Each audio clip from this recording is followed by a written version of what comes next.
Bonjour chers téléspectateurs et bienvenue sur ce numéro de Zone Franche. Ce dimanche, notre plateau est honoré par la présence d'une figure emblématique de la finance africaine. C'est un visionnaire dont le parcours et les réalisations forcent l'admiration. Monsieur Blaise Arwantiede, il est le président directeur général d'Afrique Créance. Pour vous qui ne le savez pas, eh bien, une institution financière régionale spécialisée dans l'intermédiation en opérations bancaires et financières et promoteur du FONI. Le nom vous dit certainement quelque chose. Forum international de l'intermédiation du numérique et de l'innovation. Avec lui, nous ferons une immersion assez profonde dans les enjeux économiques de notre continent, une exploration des mécanismes de financement qui façonnent notre avenir et une discussion à cœur ouvert avec un bâtisseur qui incarne l'afro-optimisme, de la santé économique du Bénin au défi de financement des petites et moyennes entreprises PME en passant par l'impact du numérique et les perspectives du FONI. Ce dimanche,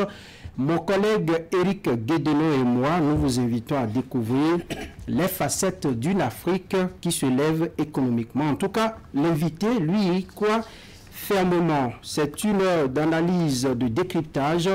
Et merci, M. Arwantiede, pour votre disponibilité. Merci beaucoup, monsieur le grand journaliste, M. Aounou. Et merci également, M. Guédeno. Guédeno, ouais. Je ne me trompe pas. Absolument. Merci. Merci pour votre disponibilité. Je dois avouer que nous vous avons eu presque à l'arracher, tellement votre agenda est hyper chargé.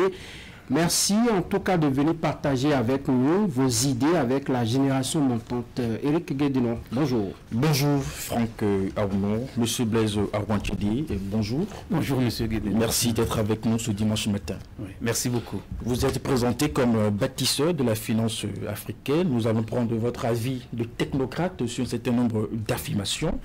Les autorités béninoises affirment avoir relevé l'économie de notre pays avec une croissance robuste et résiliente. Vous qui avez une parfaite maîtrise des outils d'analyse et d'appréciation économique, sommes-nous dans le vrai? En tout cas, d'abord, je voudrais vous remercier. C'est la première fois que je me retrouve sur cette belle chaîne. Je découvre un joyau, hein, vraiment. Je voudrais vous féliciter tous ceux qui ont eu à mettre en place en fait cette belle chaîne que nous devions promouvoir, parce que je fais partie de ceux qui pensent que personne ne viendra faire la communication de l'Afrique à notre place. Donc c'est le lieu de vraiment de vous exprimer mes félicitations. Merci. Mes félicitations également à tous les journalistes qui travaillent d'arrache-pied pour donner de la visibilité à tout ce qui se fait en Afrique et en particulier notre pays, le Bénin. Je suis là pour vous dire la vérité. Je ne veux pas tourner, je ne veux pas faire la langue de bois, parce que nous sommes un observateur quand même averti des questions de développement économique. Et j'ai la chance de connaître quand même 3 continents. Déjà l'Afrique, l'Europe et puis les États-Unis, et on peut avoir des éléments de comparaison. Il faut reconnaître véritablement que notre pays connaît de très belles avancées au plan économique. Les chiffres parlent d'eux-mêmes et il suffit de voir et de comparer par rapport à des années, disons, en arrière pour voir qu'il y a de l'évolution. Je pense que le Bénin a cette chance d'avoir une élite qui est patriote, qui aime vraiment, disons, notre pays. Et ça se voit depuis plus de 30 ans, hein, où chacun travaille dans le contexte qui a été le leur d'accompagner le développement de notre pays. Et je vois que ces dernières années, il y a des efforts qui sont faits par le gouvernement, disons, à la tête son Excellence le président Patrice Talon, avec un gouvernement assez compétent qui travaille véritablement à donner une autre visibilité, hein, une lisibilité dans le processus de développement de notre pays. Et c'est le lieu vraiment de saluer les efforts qui sont faits. Et ça, les chiffres sont suffisamment assez éloquents. Donc il faut continuer à poursuivre cette dynamique, parce que quand vous regardez des pays comme Dubaï, l'île Maurice est 1,2 million d'habitants. Dubaï, c'est 3,6 millions d'habitants, et vous voyez comment ils ont mis en place une politique d'investissement. Je pense qu'aujourd'hui, ce que nous constatons, c'est comment on investit pour pouvoir créer de la richesse durable. Et cette richesse, les populations vont en profiter dans les années à venir. Je pense qu'il faut saluer les efforts qui sont faits par le gouvernement. Vous savez, les chiffres auxquels vous faites allusion, quand ça tombe dans nos oreilles, on émet un peu de doute justement avec ces notations qui nous viennent de ces institutions à l'international. À notre contexte, sur quel levier on a vraiment travaillé pour avoir ces chiffres? Disons, il y a deux choses qu'il faut savoir. Les chiffres sont nécessaires. Parce qu'on ne peut pas faire une évaluation de la politique publique sans regarder les chiffres, sans regarder les statistiques. Et il est vrai qu'on a des acteurs plus avertis qui travaillent sur ce volet parce qu'ils ont les moyens. Bon, c'est les institutions de Bretton Woods qui donnent les statistiques parce qu'ils ont des éléments pour pouvoir comparer. Qui sont pas bien loin de nos réalités. Oui et non. Parce que je suis d'accord avec vous, mais aujourd'hui, je pense que nous n'avons plus à nous rougir vraiment de ce que nous faisons. Nous-mêmes, on peut constituer nos propres statistiques et en débattre en fait dans notre pays. Donc aujourd'hui, si on regarde simplement ce qui se passe à côté de nous, on peut se réjouir que le Bénin est vraiment dans une phase de développement et de croissance qui est, à mon sens, soutenable dans le temps. Et je pense également que le Bénin se donne les moyens pour pouvoir avoir un climat des affaires très attractif. Et c'est ce qu'on demande à nos dirigeants, que ce soit vous et d'autres personnes. Ce qu'on demande, c'est véritablement faire en sorte pour avoir une clarté en fait dans le processus de développement sur du long terme, parce qu'il ne s'agit plus maintenant de faire des choses sur du court terme, parce que il faut penser à la jeunesse, la jeunesse qui est là. Donc je pense que le rôle que jouent aujourd'hui les dirigeants de nos pays, c'est de faire en sorte pour que le Bénin puisse prendre la voie du développement.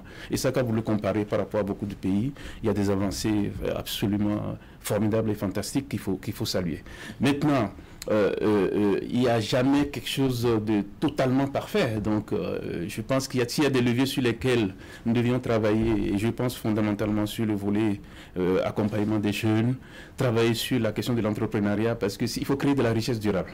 Et vous savez, l'État ne peut plus employer tout le monde. Donc, il faut qu'on puisse travailler à créer de la richesse endogène et ne plus simplement dépendre de l'aide publique et faire en sorte pour que la mobilisation des filles et fils du pays puissent servir en fait au développement de notre pays, mais sur du long terme. Et je pense que j'ai dû voir dans l'actualité, si je ne me trompe, qu'il y a un programme d'une vision 2060. Et ça, c'est ce qu'il faut faire. Il faut faire de la prospective et tracer le chemin pour les futures générations. Et je pense que ça, c'est quelque chose à quand même... Est-ce que vous avez l'impression aujourd'hui que les jeunes ont pris véritablement la mesure de la situation et que, enfin, est-ce qu'ils élaborent des projets bancables, par exemple, des projets pertinents? Disons que pour le peu que je sais, je suis conscient que avec l'avènement du monde actuel où la technologie prend une place importante dans les habitudes, la jeunesse aujourd'hui a compris qu'il faut qu'elle prenne son destin en main. Et après, ce qu'il faut faire, c'est qu'il faut avoir un cadre pour accompagner cette jeunesse-là. Et c'est ce que je vois, ce que l'État du Bénin fait à juste raison, et beaucoup de pays le font aujourd'hui. Il y a des programmes à l'endroit des jeunes. Je vois des initiatives de formation, de renforcement des capacités des jeunes. Mais quand on regarde un peu les pays qui ont connu un vrai essor, c'est parce qu'ils ont défini une stratégie de plein emploi. Et cette stratégie de plein emploi, je pense que l'État a une responsabilité à le faire, mais ce n'est pas quelque chose que vous pouvez faire du jour au lendemain. Ça se construit dans le temps. Je vais demander aux jeunes d'être un peu patients et pour voir les fruits demain. Mais il faut aussi saisir les opportunités. Parce que si vous ne saisissez pas les opportunités, c'est d'autres personnes qui viendront le faire à notre place. Donc aujourd'hui, il y a quand même une opportunité pour la jeunesse de pouvoir soit un peu plus créatif et un peu plus audacieux et prendre son destin en main en regardant les opportunités qu'offre en fait l'environnement dans lequel on évolue. Et le Bénin est un pays assez riche, donc riche, disons, des ressources humaines, riche au plan des ressources, je dirais, naturelles. Je ne parle pas des ressources du sud minier, mais des ressources naturelles. Et je pense qu'il y a des opportunités, que ce soit dans l'agriculture, que ce soit dans le commerce, que ce soit dans l'industrie, il y a des choses à faire. Maintenant, Et il faut se former. Parce que pour faire un projet bancable aujourd'hui, ce n'est pas compliqué. Il faut se former et on a des outils pour ça. On a des écoles qui peuvent aider et puis des acteurs comme Afrique Créance qui aujourd'hui accompagnent les porteurs de projets pour rendre les projets beaucoup plus viables, beaucoup plus, comment dirais-je, créateurs de richesse, pour pouvoir convaincre en fait, si vous voulez, ceux qui financent, qui sont les banques, les structures de microfinance à pouvoir aider. Et lors du forum que nous avions organisé, je suppose qu'on va en parler. Absolument. La fois dernière, on en a suffisamment évoqué sur la problématique du financement du secteur privé. Moi, c'est quelque chose qui me tient beaucoup à cœur, le financement. Voilà. Allez, donc pour vous, si je vous résume, les perspectives sont bonnes. Ah oui, totalement, totalement. Et je pense qu'il faut donner de l'espoir. Il y a de l'espoir et il faut vraiment rêver pour notre pays. Et je suis convaincu que ce qui doit nous animer aujourd'hui, c'est vraiment le développement de notre pays. Et qui dit développement de notre pays, c'est à la fois le secteur privé et le secteur public. Et le secteur privé est quand même le moteur de la croissance. Ça, tous les chiffres nous montrent. Imaginez vous demain le Bénin qui est plein d'entrepreneurs qui sont des champions. Ça ne peut qu'être profitable parce que derrière il y a de la création de richesses et les jeunes vont plutôt travailler que d'aller vers des endroits où on ne les attend pas. Monsieur Blaise Apontchidi, est-ce qu'il faut donner de l'espoir? Parce qu'il faut juste donner de l'espoir. Quand vous voyez le visage de nos jeunes dans nos rues, dans nos quartiers, il y a quand même cette incertitude. Parce qu'avec les politiques, on ne sait jamais comment les choses vont se passer. Voilà, on est là et on observe, même les formations, c'est très rare. Aujourd'hui, l'enseignement technique n'est pas trop développé, l'enseignement général, c'est ce qui se fait le plus. Comment on peut vraiment garder l'espoir dans ce genre de contexte? Bon, moi, vous êtes dans votre rôle, monsieur le journaliste, mais ce que je constate, mais de manière factuelle, c'est que le chemin est en train d'être bien tracé. C'est ce que je constate. Et ça, vraiment, c'est en toute objectivité. Mais sur la base de quoi? Et sur la base, aujourd'hui, des investissements qui sont en train d'être faits. J'ai eu l'occasion de visiter la fois dernière la zone industrielle de Gojibé. Et je trouve vraiment que c'est nécessaire. Vous ne pouvez pas, disons, régler le problème de l'emploi si derrière vous n'investissez pas. Mais quand on investit, mais c'est comme une entreprise. Comparons les choses. Quand vous créez une entreprise, vous ne gagnez pas de l'argent tout de suite. Vous gagnez de l'argent plus tard. C'est la même chose. Un État qui investit, et c'est tout à fait logique que les jeunes soient pressés, mais je suis sûr qu'il y a de l'espoir. Parce qu'une fois qu'on a investi, maintenant il revient aux jeunes de saisir les opportunités. Moi, je suis très, très optimiste par rapport à ce qui se passe dans notre pays. Et, bon, en Afrique, malgré les crises que nous connaissons, il est évident qu'aujourd'hui, il revient à la jeunesse de saisir les opportunités. Bon, maintenant... Est-ce qu'on crée cette opportunité aux jeunes? Ça fait quand même... Pour le peu que je vois, je pense que tout à fait objectif, il y a de l'espoir pour notre pays. Pour le peu que je vois, il y a de l'espoir pour notre pays. Maintenant, comme je dis, les gouvernements sont là pour 5 ans, 10 ans. Donc, il y a des priorités. Mais on ne peut pas faire des omelettes sans casser des œufs. J'ai cru comprendre qu'il y a des réformes qu'il fallait faire. Et vous savez, les réformes, souvent, elles sont douloureuses, mais elles sont porteuses d'espoir. Et ces réformes-là ont l'avantage véritablement, si vous voulez, de donner du chemin, en fait, si vous voulez, de l'espoir pour notre pays sur du long terme. Donc, pour les populations, on a peut-être l'impression qu'on ne voit pas l'impact tout de suite sur le panier de la ménagère, ce que je conviens. Mais je suis conscient qu'avec le temps, tout ça, on verra l'impact. Parce que, imaginez-vous, c'est pour ça que j'ai donné un indicateur, peut-être que vous n'avez pas fait attention. Je dis, quand on a une politique qui s'inscrit dans la durée, il faut viser le plein emploi. C'est-à-dire qu'il faut faire en sorte pour qu'il y ait de la création de richesses. Et pour faire ça, bon, l'État va jouer sa partition, c'est ce qu'ils font. Donc, il y a des réformes qu'il faut faire, qui sont certes douloureuses, mais c'est important. Mais le secteur privé doit jouer son rôle. Et les entrepreneurs doivent jouer son rôle. Et c'est comme ça que nous allons créer de la richesse. Parce que vous savez, quand vous avez une entreprise comme celle-ci, Canal 3, je suppose que c'est une entreprise. Vous voyez le nombre de journalistes, de techniciens que vous employez. Ou quand vous prenez d'autres, disons, entreprises qui sont dans le domaine, par exemple, des services technologiques ou du commerce, toutes ces entreprises-là créent de l'emploi. Donc maintenant, étant donné que nous avons un environnement qui est propice aujourd'hui au Bénin, pour créer une entreprise, c'est quelque chose d'une semaine. Donc ça veut dire que l'État a donné des opportunités aux jeunes. Maintenant, il revient aux jeunes de saisir ces opportunités. Et c'est ce qui se passe aux États-Unis, c'est ce qui se passe ailleurs. Et je vois d'ailleurs beaucoup d'initiatives, de structures mises en place par l'État pour accompagner ces jeunes-là. Maintenant, il faut que les jeunes prennent leur destin en main. Il faut que les jeunes saisissent ces opportunités. Sur les lauriers et attendre que tout vienne. Cette époque-là, c'est terminé.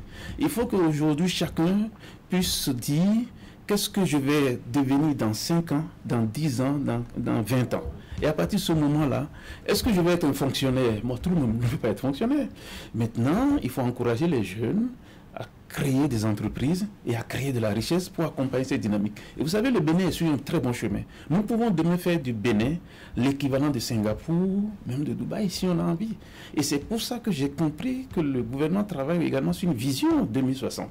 Parce que quand vous avez de la vision, en ce moment-là, il y a une trajectoire qui est mise en place. Et c'est cette trajectoire qui va nous permettre à chacun de s'inscrire dans une dynamique collective pour pouvoir accompagner nos pays, en fait, vers, disons, un futur meilleur. D'accord. Alors, la dernière édition du FONI, on en vient à cette activité phare que vous organisez, s'est achevée à Cotonou il y a quelques jours. Quel est votre bilan général de cette édition-là en termes de participation, de la qualité des échanges?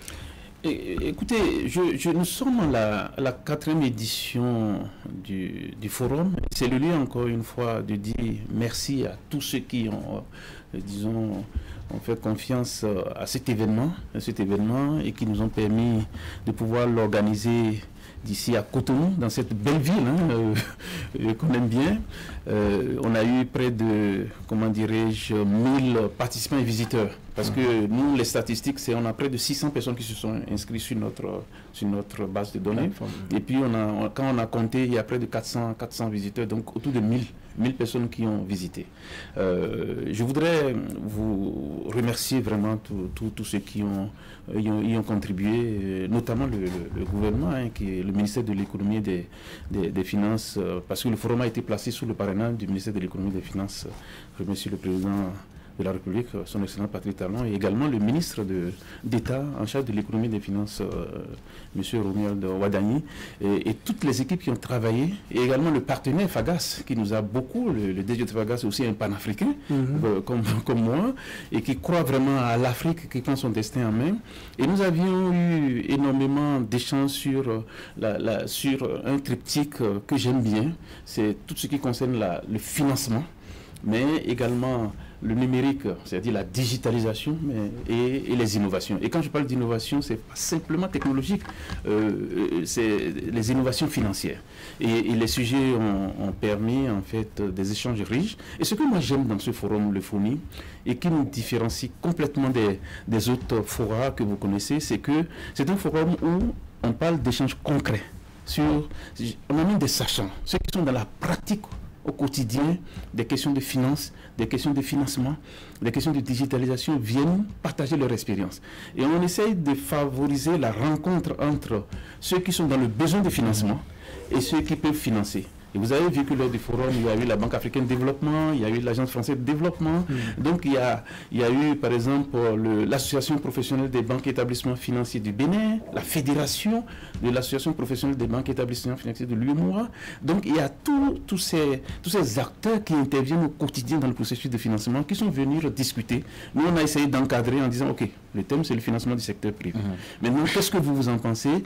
Et on a orienté, mais c'était tellement riche, c'était tellement dense que le premier jour, on était là jusqu'à presque 20 heures à discuter les gens. Et puis, je n'ai jamais vu, on a la 4e édition et c'est la première fois où, pendant les 2 jours, les gens étaient présents. Les gens étaient là pour écouter. Et quelque chose qui m'a le plus marqué, j'en parlerai tout à l'heure, c'est les femmes. Vraiment, les femmes, nous devions accompagner les femmes. Elles sont dynamiques. Comment elles vous ont marqué? Elles ont marqué parce que c'est des entrepreneurs. C'est des entrepreneurs et on a été surpris, parce que vous savez, on a quelques phases de ce forum, notamment la remise de distinction.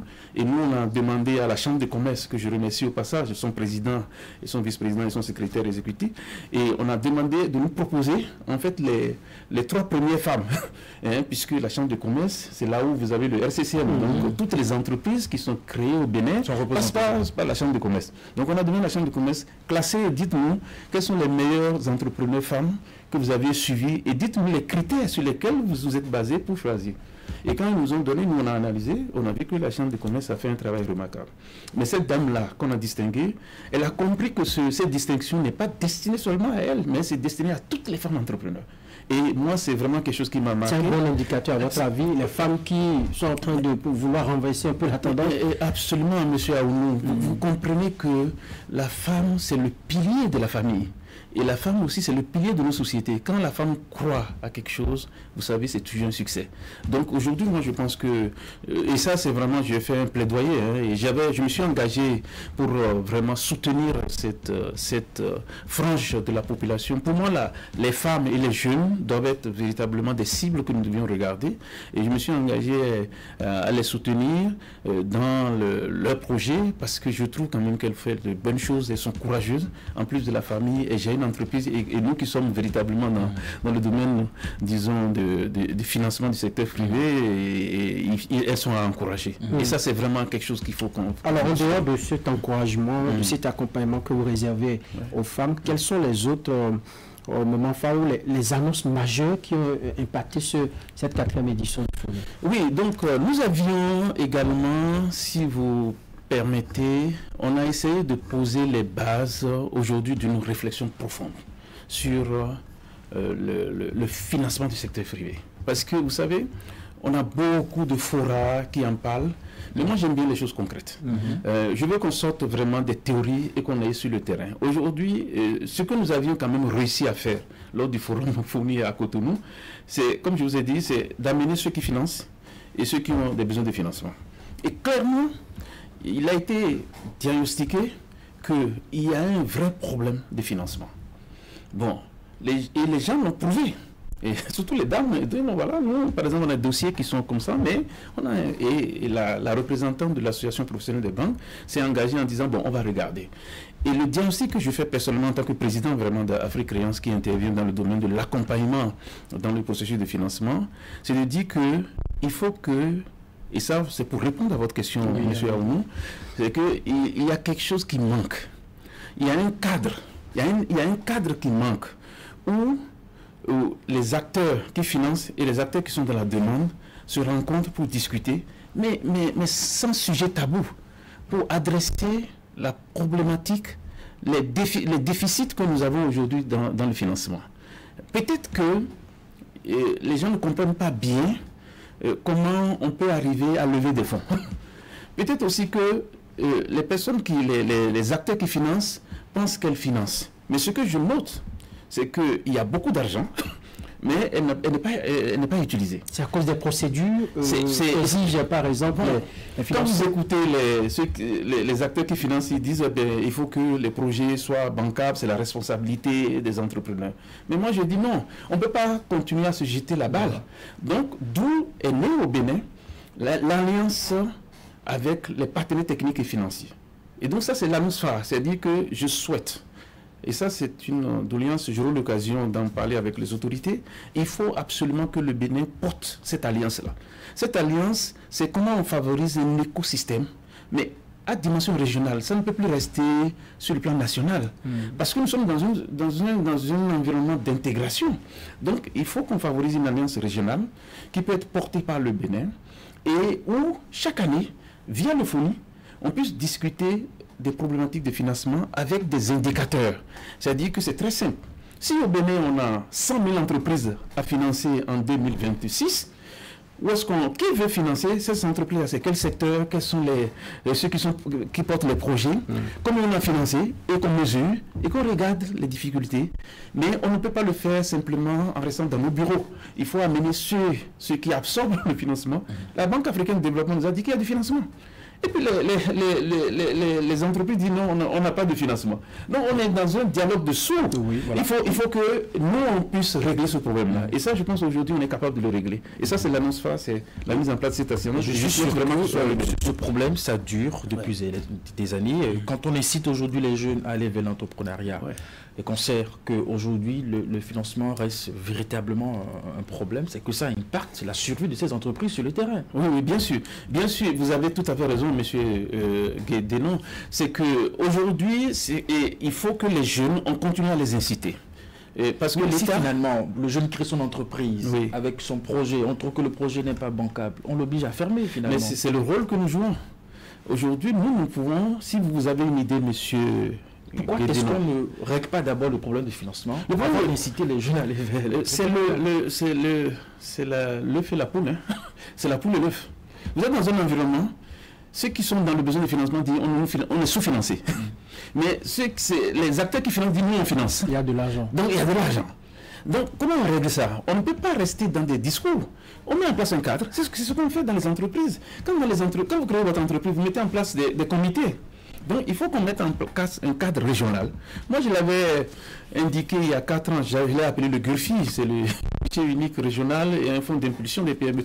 Aujourd'hui il faut qu'on mette en place un cadre régional où les bailleurs de fonds, la BAD, l'AFD, la BOAD, tout le monde va être autour de la table. Les femmes, les entrepreneurs, on les met autour de la table. L'Agence de développement national, tout ça, on les met autour de la table. Et chaque année, on se fixe des objectifs. On dit dans 5 ans, où est-ce qu'on amène nos entreprises? Nous avons demain, on a besoin de créer un tissu privé fort. Combien d'entreprises nous devions mettre sur le marché et puis on les mesure. Et derrière, on accompagne.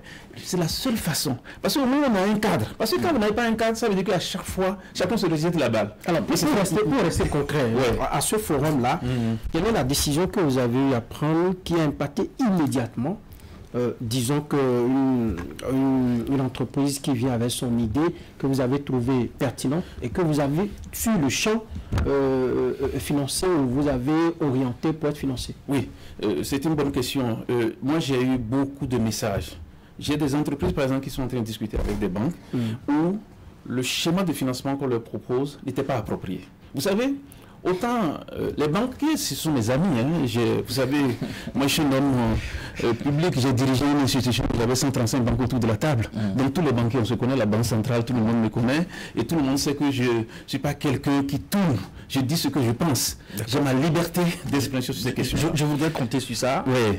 Mais avant la réponse à la question. Oui. Donc pour répondre précisément à la question de M. Aounou, c'est que j'ai par exemple une entreprise qui m'a dit, mais grâce aux folies, moi, j'ai écrit tout de suite et ils m'ont envoyé le message à la banque pour dire le schéma de financement que vous êtes en train de me proposer est de nature à me plonger que de m'accompagner. Donc, je voudrais que vous revoyez. Parce que grâce aux folies, j'ai pu discuter avec les gens.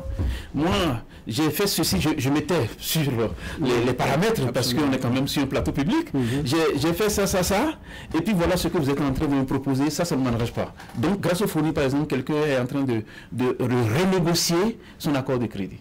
Deuxièmement, j'ai eu des femmes qui ont des projets et qui veulent lever des fonds. Grâce vraiment aux FONI, l'association professionnelle des banques a pris l'engagement de dire on va regarder les dossiers de ces femmes-là pour pouvoir... Je peux en citer. Il y a eu des gens qui ont cité des contrats. Donc, vous voyez, le FONI est un cadre vraiment pratique, pratico-pratique, et qui accompagne vraiment, qui aide vraiment les acteurs à pouvoir se révéler là-bas. On est dans le concret, on n'est pas dans le bavardage. C'est sans doute la chance que nous avons avec le FONI, mais est-ce que les banques sont sincères vraiment dans leur vocation d'aider les entreprises? Parfois on a le sentiment qu'ils sont à la recherche de leur profit et puis ça s'arrête là. L'exemple que vous venez de donner, comment une banque peut faire une proposition non pertinente à un jeune qui a envie d'entreprendre? Disons que j'imagine que si le FONI n'était pas là, vous imaginez le sort de cette entreprise? Oui, j'ai plusieurs. Vous savez, vous êtes des brillants journalistes. Je m'attendais à des questions aussi pertinentes que celles que vous posez. Mais vous savez, c'est un sujet qu'il faut qu'on regarde de manière holistique, de manière globale. Alors pourquoi je dis ça? Normalement, quand vous avez une entreprise, vous deviez avoir un business plan. Vous deviez avoir un plan d'affaires. Et le plan d'affaires, c'est sur 5 ans. Et vous-même, vous deviez regarder les paramètres de risque. Et il faut se faire accompagner. Malheureusement, et ça c'est un conseil que je donne aux entrepreneurs, on personnalise trop nos activités, on personnalise trop nos entreprises. Il faut qu'on fasse preuve d'ouverture.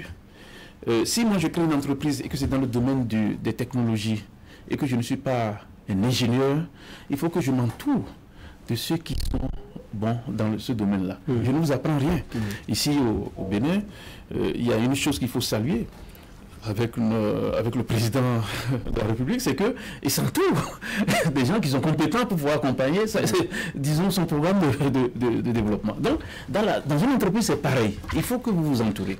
Donc, de ce point de vue, si vous le faites correctement, vous allez prendre un financier ou bien un acteur comme Afrique Créance pour vous dire, regardez-moi mon dossier. Nous, on va vous dire si votre dossier, ça tient la route et fait les ajustements. Si vous le faites et que vous gérez correctement et que l'argent qu'on va vous donner, c'est pour financer les investissements. Mais de grâce, quand vous dites que vous allez financer des investissements, il faut financer les investissements. Il ne faut pas prendre l'argent pour financer, par exemple, ça arrive aussi. Ça arrive aussi. On a connu ici au Bénin. Donc, je veux dire que les banques font un travail remarquable, je dois saluer. Mais il peut arriver que dans la lecture de la banque, elle pense que ce que vous demandez, ça doit servir à faire ça. Mais il vous revient, vous qui êtes porteur du projet, en disant non, moi j'ai une usine, disons, de fabrication, je ne sais pas, de textile ou d'acajou. Oui. Moi, ce qui m'intéresse, c'est que vous deviez m'aider à pouvoir avoir des fonds de roulement pour pouvoir être à jour lors des campagnes, mais alors que vous ne financez que l'investissement, ça pose un problème. Donc, il faut qu'on revoie l'architecture de financement. Et c'est ce que Afrique Créance essaie de faire en accompagnant les banques. Parce que nous, on n'est pas une banque, nous, on accompagne. Et quand vous faites ça et que vous avez un dialogue avec la banque, la destination des fonds est telle que, normalement, ça sert à faire accroître l'entreprise. Et c'est ce que nous constatons. Je pense qu'aujourd'hui, il ne devrait même plus se poser de problèmes en matière de financement. Après, il y a des contingences qui sont indépendantes de nos volontés. Vous pouvez aujourd'hui faire des commandes à une date T. Il y a une crise en Ukraine, tout ça là qui a un impact sur la livraison à bonne date. Mais ce que je demande, c'est quoi? Il faut aller voir la banque pour dire que il y a des facteurs exogènes qui m'empêchent d'atteindre mes objectifs. Et la banque, ce qu'il va faire, va vous trouver les solutions. Il ne faut pas avoir peur de la banque. J'ai le sentiment qu'on a peur de la banque, on ne doit pas avoir peur de la banque. Et la banque est là pour conseiller d'abord, pour vous dire. Mais j'en conviens qu'il y a une responsabilité des entrepreneurs. Il faut bien gérer. La question de gouvernance, c'est quelque chose qui revient souvent. Il faut que les gens gèrent bien pour, disons, aider les banques aussi à mettre de l'argent. Parce que la banque aussi est une entreprise qui doit être rentable. Voilà. Et après ce moment-là, qu'est-ce que ça fait? Ça prend l'argent des grands journalistes ou bien des populations pour venir injecter dans l'économie. Donc, il y a de la responsabilité des personnes qui prennent l'argent, de bien gérer et d'avoir une gouvernance qui est suffisamment. Voilà. De cette édition du FONI, on retient vraiment l'urgence de créer un cadre d'échange entre les banques supportent les entreprises qui ont besoin de ce financement. Est-ce qu'au moins, l'édition a permis de mettre d'accord tous les différents acteurs sur ce besoin-là, de façon fondamentale? Non, oui, je pense qu'aujourd'hui, les acteurs vraiment sont partants. Il paraît même qu'il y a des initiatives au plan national. Au niveau du Bénin, je pense qu'il est important qu'on regarde ce qui se passe là-bas, mais il faut avoir un cadre. Il faut avoir un cadre, parce que vous savez, la Banque africaine de développement, c'est une banque pour toute l'Afrique. Donc, il faut que... C'est une question de rapport de force. Oui. Bon, on ne peut pas aussi, en train de promouvoir l'intégration et faire des choses de manière isolée. Parce qu'après, vous avez un problème d'efficacité. Donc, il faut un cadre général où les acteurs nationaux viennent, ils discutent, et tout le monde, avec des KPIs en fait, des indicateurs sur lesquels on peut évaluer. Et quand vous faites comme ça veut dire quoi? Demain là, les bailleurs de fonds ne peuvent plus dire, nous on a de l'argent mais on ne trouve pas vraiment les entreprises qui absorbent. Parce qu'ils seront dans le cadre, et eux-mêmes ils vont voir quelles sont les difficultés, et puis derrière ils peuvent accompagner. Moi je pense, je suis partie de l'école qui encourage ce que j'appelle le financement approprié. C'est-à-dire que le financement approprié, c'est un financement qui aide à créer de la richesse pour l'entreprise et pour nos États. Parce qu'on peut prendre des financements qui n'est pas approprié. Donc tout le monde est gagnant. Tout le monde est gagnant là-dedans. Oui. Voilà, donc allez, monsieur Avantilé, comment vous aider, là c'est pour terminer sur cet axe-là, vous aider les entreprises à anticiper ces contingences-là? Vous vous rappelez la crise sur le Covid, des entreprises qui avaient pris des financements un peu avant la crise, juste après la crise, tout le monde était dans la débandade totale. Comment vous aidez les jeunes à anticiper sur ces contraintes-là qui peuvent survenir à n'importe n'importe quel moment. Il n'y a pas de... Vous savez, moi j'ai connu la Covid quand j'étais aux États-Unis et c'est là où j'ai compris que même les plus grandes puissances, un petit virus peut complètement perturber vraiment tout l'écosystème. Donc ça c'est quelque chose que nous avons tous subi, mais dans une entreprise, il faut toujours regarder les paramètres risques. Et ce que nous faisons généralement, c'est que nous ne regardons pas les paramètres risques. Normalement, quand vous regardez les paramètres risques, vous pouvez anticiper surtout. En cas de difficulté majeure, comment résiste mon entreprise? Et aujourd'hui, nous avons eu cette crise de Covid, vraiment une crise malheureuse, mais qui aujourd'hui nous a renforcé notre résilience. Vous avez transformé ça en opportunité. En opportunité. Parce qu'aujourd'hui, vous savez, moi j'ai été le DG du GIMIO, moi. Donc, je connais cette question de Covid. Je me souviens quand j'étais dans mes fonctions antérieures, j'encourageais les gens vraiment à payer par le canal électronique. Donc, bon, il y a de la réticence culturelle, etc. Il faut que nous-mêmes, on puisse anticiper sur les choses. Mais quand Covid est venu, vous avez vu tout le monde. Puisque vous ne pouvez plus, tout le monde maintenant a décidé de payer. Donc, ça veut dire qu'aujourd'hui, ce que nous faisons généralement, les entreprises, c'est qu'on les aide à anticiper sur ça, à faire des stress tests, de s'assurer que si demain il y a une crise, comment se comporte en fait le compte d'exploitation, quels sont les éléments, les paramètres de risque à prendre en compte. Parfois, c'est difficile.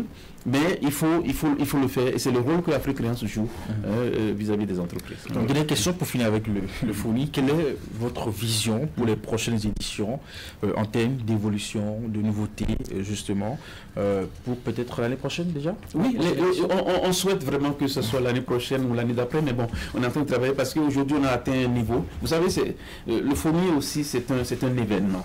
Et pour moi, tout ce que je fais, c'est comme un projet. Un projet, il y a une idée qui devient un projet qui va connaître un certain nombre de cycles. Donc nous sommes à la 4e édition. Je pense que nous devions réfléchir. Je vous ai parlé de l'alliance à mettre en place. Donc on doit se donner le temps pour que le FONI ne soit pas une œuvre de M. Blaise Avantieri, ce n'est pas mon souhait, que ce soit une œuvre de tout le monde, c'est-à-dire que de tous les acteurs. Donc on doit repositionner le FONI comme un événement des acteurs qui interviennent dans l'écosystème du financement. Donc pour ça, nous allons nous donner le temps de la réflexion. Si ce temps-là est rapide, on peut le faire l'année prochaine ou l'année d'après.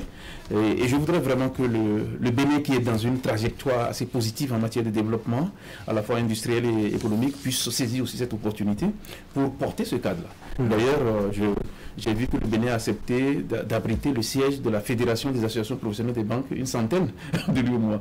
Et je pense que le Bénin aujourd'hui est pragmatique pour véritablement accompagner. Donc ça, c'est voilà. Ça colle bien avec la vision. Allez, Eric, je propose qu'on fasse maintenant focus sur Afrique-Créance et le financement de l'Afrique. Et en tant que président de cette institution, vous avez lancé l'institution avec une ambition assez forte. À vous entendre d'ailleurs, on sent que vous avez une très belle vision, c'est d'offrir un cadre privilégié de concertation et tout. Mais quels sont les principaux défis que vous rencontrez dans l'accompagnement des entreprises et l'accès au financement, surtout en Afrique de l'Ouest? C'est une excellente question. C'est-à-dire que je vous remercie.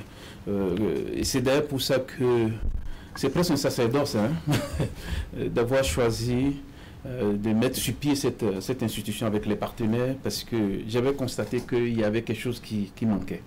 Donc le défi que nous avons, c'est comment on accompagne tous ceux qui sont dans le besoin de financement, mais de manière efficace, à accéder au financement. C'est de dire que l'accès au financement ne doit plus être un parcours de combattant. Ça, il faut qu'on arrive à enlever cela. Et pour le faire, il y a plusieurs défis à relever par plusieurs acteurs. D'abord en commençant par l'État, qui doit jouer un rôle dans ce que j'appelle l'inclusion financière. Et quand je parle d'inclusion financière, vous savez, bon, j'y ai contribué un peu. La question de modernisation de l'administration béninoise et de modernisation de l'administration de beaucoup de pays, c'est pas quelque chose d'anodin. Parce que quand vous allez dans les pays comme aux États-Unis, en France, on sait que M. Aounou est rentré à Paris. Vous êtes aux États-Unis. Parce que les gens ont travaillé d'abord sur l'identification des personnes. Et vous savez, ce chantier-là est très important et je voudrais vraiment féliciter vraiment le gouvernement pour l'avoir fait et encourager qu'on le fasse. Parce que c'est comme ça qu'on peut construire vraiment une vraie stratégie.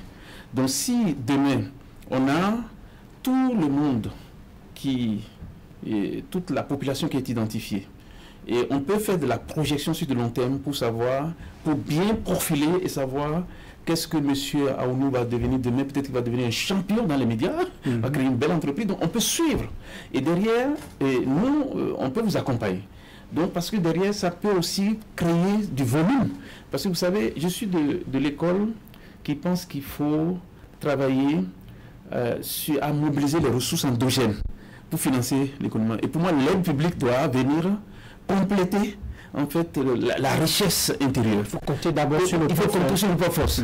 Parce que le jour où on vous coupe l'aide publique, vous êtes dans des problèmes. Donc nous devons travailler. Et pour travailler cela, ça veut dire qu'on doit savoir si nous avons 12 millions d'habitants, les 12 millions d'habitants, qu'est-ce qu'ils font? Et qu'est-ce qu'ils projettent de faire? L'éducation doit suivre. Donc je dis ça parce que la question de l'éducation financière est quelque chose d'important. Le choix des curricula, c'est important. Si vous formez aujourd'hui des psychologues, des trucs comme ça va servir à quoi? Non, il faut former, on parle de l'intelligence artificielle. Je pense que avec, disons, cette nouvelle donne, votre métier doit être un peu plus performante aujourd'hui. Parce que c'est un outil d'aide. Moi, je vois l'intelligence artificielle comme un outil d'aide à la décision. Parce que vous faites de l'analyse prédictive. Après, on a besoin de l'être humain pour ajuster, etc. Donc, ce que nous faisons, c'est de dire, il faut qu'on essaye de continuer toujours à faire notre plaidoyer vis-à-vis des États, vis-à-vis des banques centrales, pour que chacun puisse jouer son rôle. Maintenant, les bailleurs de fonds, il faut aussi que, par exemple, si je prends le cas de la BAD, pour moi, il y a une nécessité de renforcer le guichet du secteur privé. Mais dans une sorte d'agilité, pour que, quand il y a des dossiers de financement, que ça ne prenne pas 2 ans pour décaisser. Il faut que le décaissement se fasse vite. Parce que quand vous faites vos projections et qu'on doit mettre 2 ans, 1 an pour décaisser, ça pose un problème. Dans une entreprise aussi, on va continuer à encourager les banques. C'est pour ça que je dis qu'il faut ce cadre. Parce que quand vous faites votre business plan et que vous attendez un financement à 6 mois et qu'on vous donne le financement à 1 an, vous êtes déjà en décalage par rapport à votre business. Et en créant ce cadre-là, donc un des défis que l'Afrique compte jouer, c'est d'être un facilitateur de ce cadre-là. Donc ce cadre-là va être quelque chose, plus l'alliance que nous allons mettre en place, va aider chacun des acteurs à pouvoir s'exprimer et puis derrière adresser la question du financement. Et donc c'est ce que nous faisons. Est-ce que les populations, ceux qui aspirent à avoir des entreprises, qui sont dans cet état d'esprit, on entend les réformes sont trop dures, les taxes, il faut faire ci, il faut faire ça. On entend ça, on a l'impression que les populations ne sont pas en phase avec les décideurs. C'est peut-être un problème de communication. C'est peut-être un problème, mais je pense que et je pense que ça, c'est bon, je le dis vraiment en toute objectivité. Il faut, vous jeunes, parce que nous, nous, on est entre vous et les aînés. Donc, notre rôle, c'est de s'assurer, c'est comme... Il paraît que c'est à votre âge qu'on est plus jeune. Oui, mais je suis jeune, monsieur. Je suis jeune. Bon, en fait, pourquoi je dis ça, c'est parce que nous avons la chance, quand même, de connaître plusieurs, comment dirais-je, continents. Et de voir les choses. Moi, j'ai visité Dubaï, je suis resté plusieurs des mois, j'ai visité l'île Maurice, les États-Unis, je suis resté la France. Donc, je pense aujourd'hui, ce que nous devions, nous en tout cas, et c'est moi, c'est ma recommandation, c'est qu'en matière de communication, il faut faire peu de politique et plutôt montrer l'essentiel. C'est ça. Et ça, c'est un choix de communication. Et c'est sur ça qu'il faut travailler. Parce qu'il y a tellement de belles choses. Mais si on politise trop, les gens vont penser que c'est du politique. C'est pas ça qu'on cherche. Je pense que la vision, c'est pas de politiser, c'est de montrer ce qui est fait, et de manière factuelle. Et ça, bon, on peut mesurer.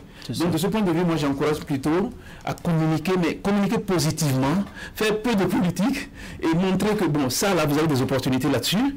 Maintenant, comment on peut saisir et puis accompagner ces jeunes-là pour pouvoir accéder. Mais le secteur privé, ça, c'est l'enjeu.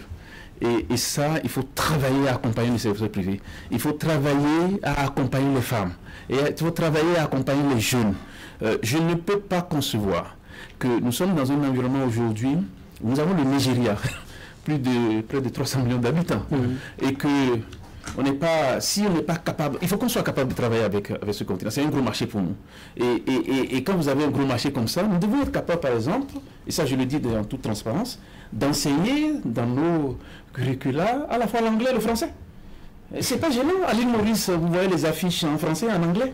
Donc, il faut que les gens puissent parler anglais parce que quand vous êtes sur les tables, vous n'allez pas aller prendre que des interprètes pour venir vous expliquer. Donc, il faut pouvoir...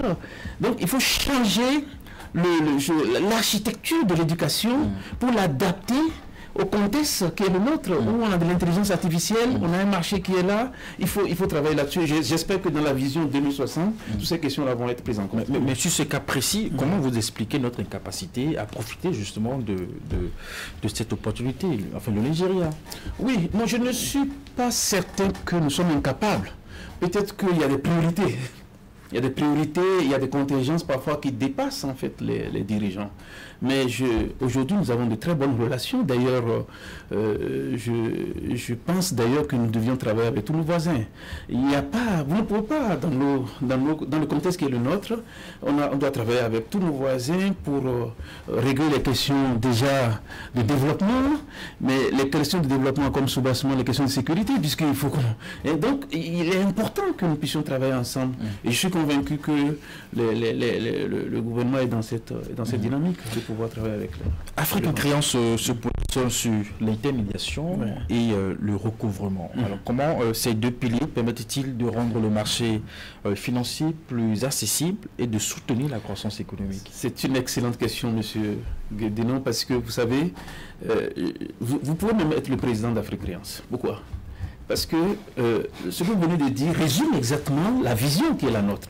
Vous avez des entrepreneurs qui sont financés par les banques, mais qui, pour des raisons parfois indépendantes de leur volonté, n'arrivent pas à honorer les engagements. Et ces entreprises-là tombent dans des défauts, ce qu'on appelle des impayés. Donc ça nécessite qu'on restructure l'entreprise dans toutes ses dimensions, gouvernance, tous les piliers de l'entreprise.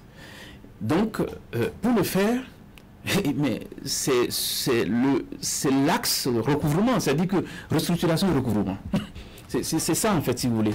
Ça contribue à l'assainissement du portefeuille qui soit en souffrance au niveau des banques. Et c'est le rôle qu'on joue. Et pourquoi on l'a fait? C'est parce qu'on a fait un diagnostic, on a fait une étude. Et les banques, généralement, quand vous tombez impayé, le regard n'est plus le même, c'est vrai, vis-à-vis des banques. D'ailleurs, même l'entrepreneur, il a peur. De crédibilité. Exactement. Donc, même l'entrepreneur, il a peur. Ça dit que, oh, moi, je veux qu'on enlève cette peur. Il faut que, même si demain vous êtes en défaut, volontaire ou involontaire, il va falloir rencontrer la banque pour dire, bon, voilà, mais voilà la solution que je propose. Donc, le rôle d'Afrique Créance, c'est d'aider les banques à assainir leur portefeuille en souffrance. Parce que quand vous avez, disons, des montants importants, un volume important de créances en souffrance, ça limite la capacité d'intervention des banques. C'est-à-dire qu'ils ne peuvent plus intervenir pour financer. D'où le deuxième volet. Donc on a commencé par les problèmes pour venir, en fait, si vous voulez, dans le deuxième volet qui est l'intermédiation. Mais l'intermédiation dans toute sa dimension, la dimension financière, ça veut dire que même si vous avez une idée, vous avez un projet, vous venez nous voir, on va rendre bancable. Et on va vous accompagner. Et quand on vous accompagne et que vous obtenez le financement, ça veut dire que nous sommes mariés pour toute la durée du crédit. Parce que nous allons regarder ce que vous faites. On ne va pas rentrer dans votre gestion, mais on va vous outiller pour que vous gérez dans la trésorerie, pour que vous regardez comment il faut. Parce que derrière, il faut que vous honorez vos engagements. D'accord. Mais une banque qui met du financement dans une entreprise a les moyens de faire un suivi pour éviter l'hécatombe. Oui, mais c'est que vous savez, la banque est une entreprise fortement réglementée, avec des contraintes qu'ils ont. Elles font beaucoup, mais à leur décharge, elles ne peuvent pas tout faire. Donc il faut des acteurs qui viennent aussi les appuyer, et c'est le rôle que Afrique Créance joue à travers cette offre-là. Au regard de votre expérience au gym UEMOA, vous l'avez cité tout à l'heure, de votre vision afro-optimiste, dans le dialogue tout à l'heure, dites-moi les innovations technologiques ou les modèles d'affaires qui, selon vous, vont transformer l'accès au crédit et surtout les services financiers en Afrique dans les 5 prochaines années.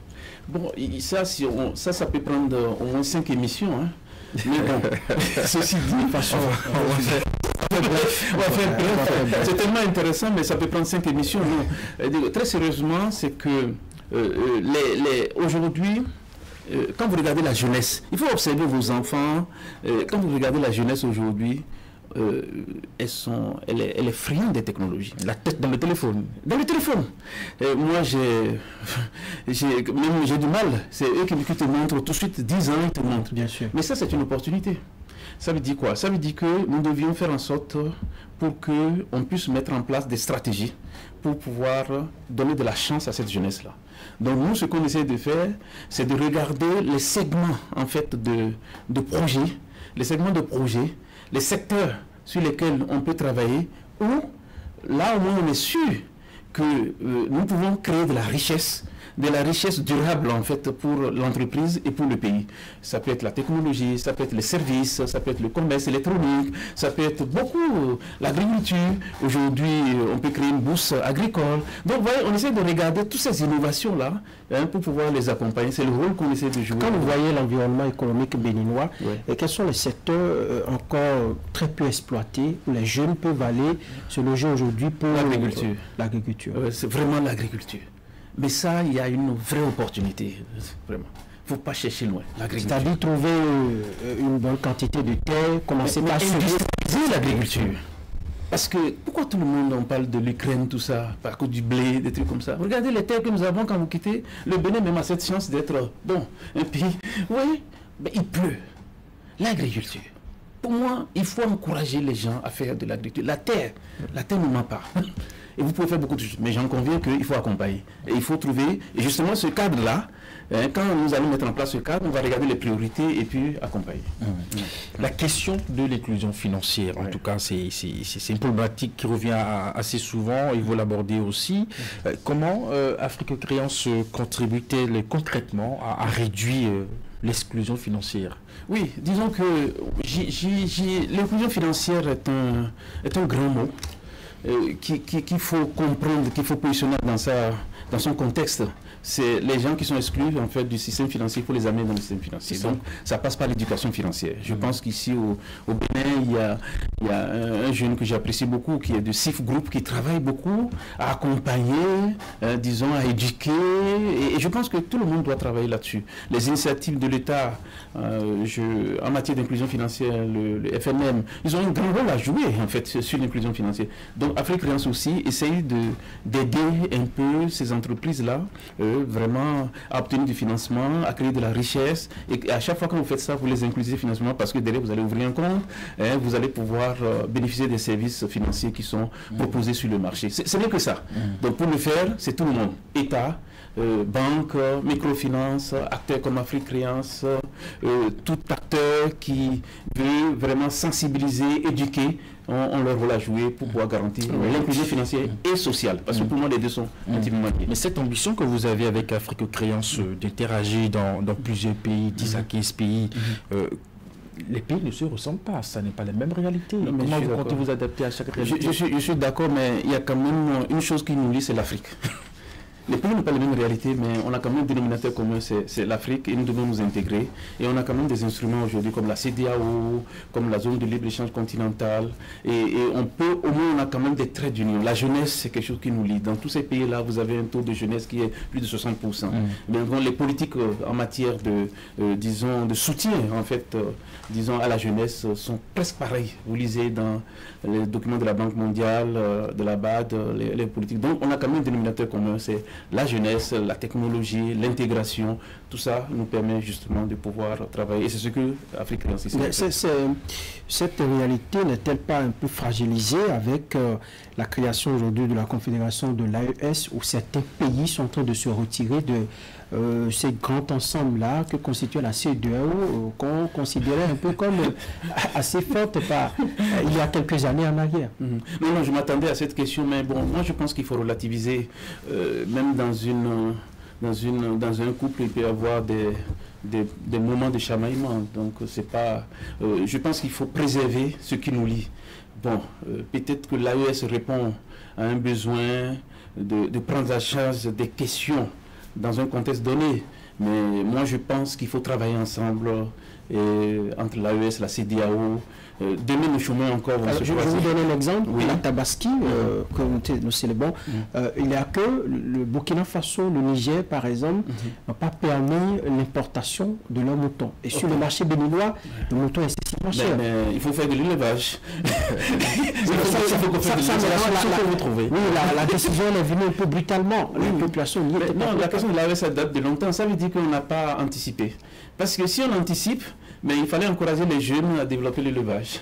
Bon, mais très sérieusement, je suis convaincu que ce n'est que c'est passager. On va pouvoir s'entendre parce que ce sont nos frères. On ne peut pas se séparer. Il faut comprendre que c'est les questions aujourd'hui qui préoccupent l'AES, c'est les questions de sécurité. Et donc ça aussi, nous aussi, on a les mêmes soucis dans nos pays. Il faut qu'on travaille main dans la main et trouver ce qui nous lie. Parce que finalement, c'est nos populations. Et comment vous observez ce regroupement? Parce que en tout cas, ils le font au nom d'un panafricanisme, ils le font au nom de la souveraineté. Vous qui portez aussi un peu de ce discours panafricaniste. Moi, je ne suis pas de politique, mais ce que j'observe, c'est qu'à un moment donné, c'est quand ils ont besoin de se mettre ensemble pour lutter contre, disons, l'insécurité. Parce que c'est des pays qui ont compris qu'il faut adresser ce sujet. Et comme ils n'ont pas la réponse, ils ont pensé, bon, il faut observer. Mais je suis convaincu qu'on va travailler ensemble pour pouvoir réussir. Vous avez sans doute des chiffres, comment justement avec l'AES, cela peut réduire une dynamique économique dans la sous-région? Bon, je pense que une dynamique économique dans la sous-région, je suis convaincu qu'aujourd'hui, on n'a pas encore d'éléments pour évaluer. Mais ce qu'on sait, c'est vraiment la lutte contre le terrorisme, l'insécurité. Maintenant, je suis convaincu que nous sommes tous des Africains. Au plan économique, on a oublié de travailler parce qu'on a besoin quand même d'échanger.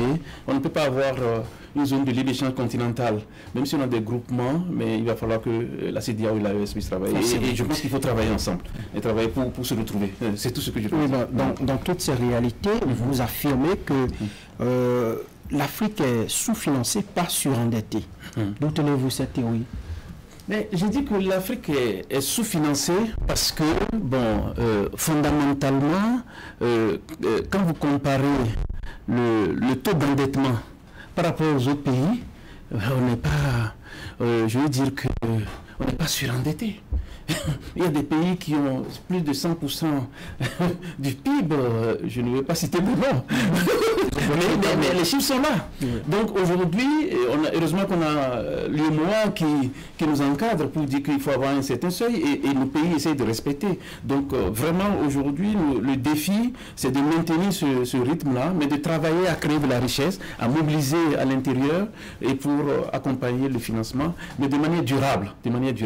Donc pour moi, les chiffres parlent d'eux-mêmes. Et les opportunités de financement que vous semblez faire apprécier en termes de capacité de l'Afrique à capter, c'est où? Mais c'est d'abord à l'intérieur de nos pays. Oui. À l'intérieur de nos pays, il faut... Vous avez parlé d'agriculture ici. Oui. Mais toute l'Afrique. Mais il y a déjà, à l'intérieur de nos pays, il y a la diaspora, il y a beaucoup de choses à capter. Il faut encourager maintenant, pour faire venir la diaspora, il faut créer un environnement attractif. C'est ce que nous faisons au Bénin. Aujourd'hui, la diaspora béninoise est assez confortable pour venir au Bénin. Donc, et c'est ce qu'il faut poursuivre, il me semble-t-il, les prochaines années. Deux questions pour finir, Franck Armou. En tout cas, vous avez un parcours très riche. Quelle est la principale leçon que vous tirez du leadership et de la capacité d'innovation sur le continent?